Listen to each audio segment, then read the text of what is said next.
What if I told you that every time you check your phone, you're literally handing over your life force to a stranger? Yeah, not exaggerating. Stick with me, because this one genuinely changed how I see my own phone screen. Okay? So here's the deal. When you focus on something, you're not just glancing at it for a second. You're actually sending your energy there.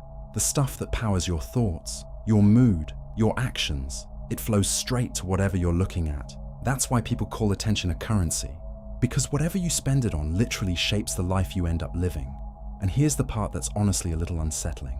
Your energy is limited. It's not endless. Some things you give your attention to give nothing back. They just quietly drain you, leave you tired, foggy, disconnected, kind of aimless.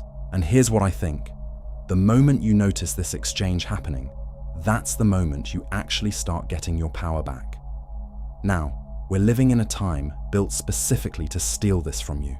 Social media algorithms, streaming platforms, targeted ads, all of it is engineered in the background to hook you and keep you there. What if the app on your phone isn't neutral at all?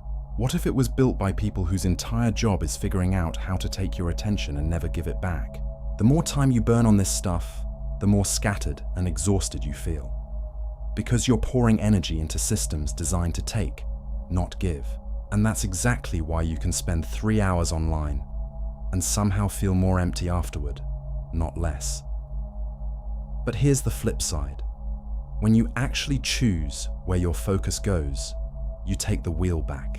And it's not just about blocking distractions, honestly. It's about pouring your attention into stuff that actually feeds you. A good book, a real conversation, time outside, away from screens. These things hand energy back to you, mental clarity, emotional steadiness, a sense that your life actually means something. What if the reason you feel drained every day isn't because you're doing too much, but because you're focusing on the wrong things entirely? Here's the crazy part. You're bombarded with options every single day fighting for your attention. Trends, content, notifications, endless scrolling. But not all of it is equal. Some stuff genuinely helps you grow. Some stuff just eats your time and leaves you with nothing. So how do you actually tell the difference? Honestly, it comes down to knowing what actually matters to you.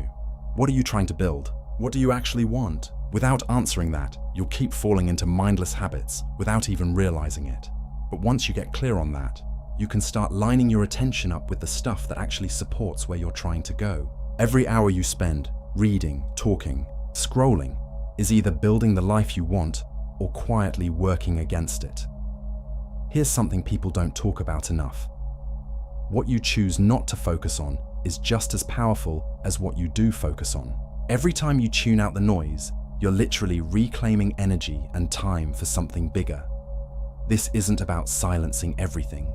It's about making room for what actually matters. Creative work, real relationships, your own health. Every time you choose that over the noise, you're building something with actual substance. Let's be real. Technology today isn't accidentally distracting.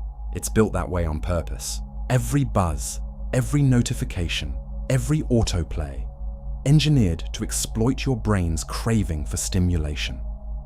And here's the twist. Since your energy follows your attention wherever it goes, letting distractions win means there's nothing left over for the stuff that actually matters. Getting out of this cycle takes more than just willpower. It takes actual boundaries. What if the reason just have more willpower never works? It's because you're fighting a system built by teams of people whose entire job is to make sure willpower loses. So here's where boundaries come in. Technology itself isn't the villain. How you use it is. Setting real limits, whether that's a set time for social media or scheduled phone-free blocks, genuinely changes your ability to focus and take your energy back.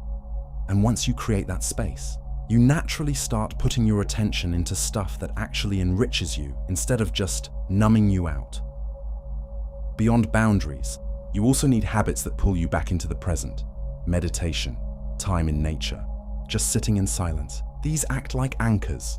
They pull you out of the constant noise and reconnect you with what you actually care about.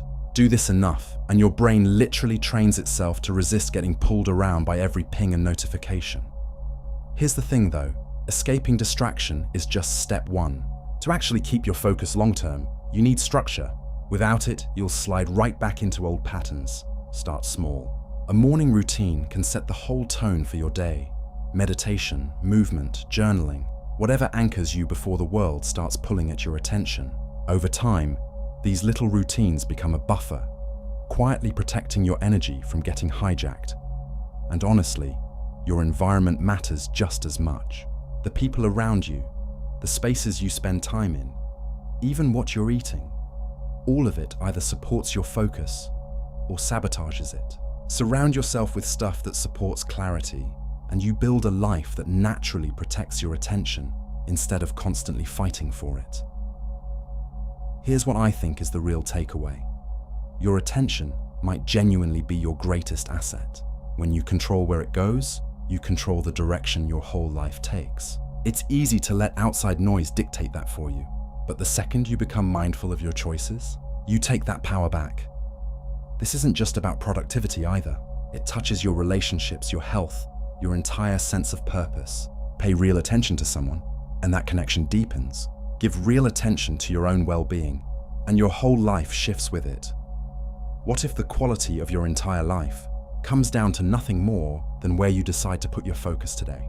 This isn't something that flips overnight, but the more you practice choosing your focus on purpose, the easier it gets to stay present, even when everything around you is designed to pull you away. Your attention is genuinely the most valuable thing you own. Protect it, aim it on purpose, and watch what happens to the rest of your life. If this hit different, drop a comment and tell me one distraction you're cutting out starting today.